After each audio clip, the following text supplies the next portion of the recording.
per la giornata della memoria abbiamo qui come ospite di cui siamo onoratissimi Guido Lorenzetti, vicepresidente dell'ANED di Milano, nonché figlio di Andrea Lorenzetti, è un grande antifascista, un militante del Partito Socialista milanese che fu deportato in un campo di concentramento e che dopo 10 giorni essere uscito morì in un ospedale.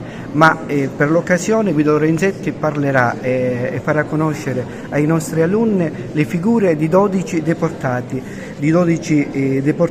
siciliani nei lager nazisti, di cui 3 della provincia di Agrigento: Calogero Sparacino di Ribera, Calogero Marrone, che è stato tra l'altro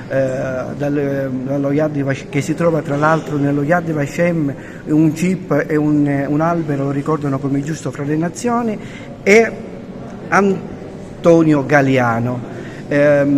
Sono 12 figure, come dicevo, 12 figure che testimoni di libertà, siciliani testimoni di libertà, come tra l'altro il titolo che ha dato il nostro Guido al suo lavoro.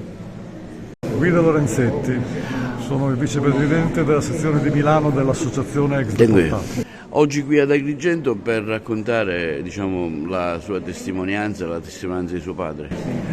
Non solo quello, oggi qui ad Agrigento perché è il 79° anniversario del giorno della liberazione di Auschwitz da parte dell'Armata Rossa, il giorno della memoria, il giorno in cui dobbiamo ricordare tante cose, tra cui la prigionia degli ebrei, degli zingari, dei deportati militari, dei oppositori politici nei lager nazisti.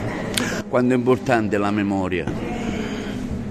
È talmente importante che vediamo oggi che cosa succede visto che siamo senza memoria in questo paese. E vediamo tanti ragazzi che chissà perché si vestono con le divise fasciste e alzano le braccia nel saluto romano. Questo significa che non c'è stata una memoria di quello che è successo nella Seconda Guerra Mondiale.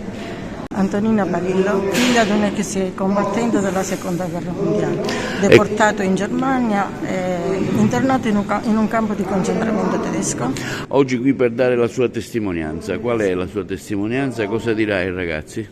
Dirò di come mio padre si è trovato in queste vicende, di tutto quello che ha vissuto, delle privazioni, dei patimenti che ha dovuto subire sia durante il campo di concentramento sia anche nel ritorno, perché è stato un'odissea anche ritornare dai campi di concentramento verso l'Italia. Ecco, lei cosa ricorda di quei momenti? Racconto naturalmente di mio padre, niente sì, certo. Questo, io non ho vissuto per fortuna queste cose. Mio padre quando poi è tornato si è sposato e poi naturalmente ogni tanto ricordava queste vicende tragiche che aveva vissuto.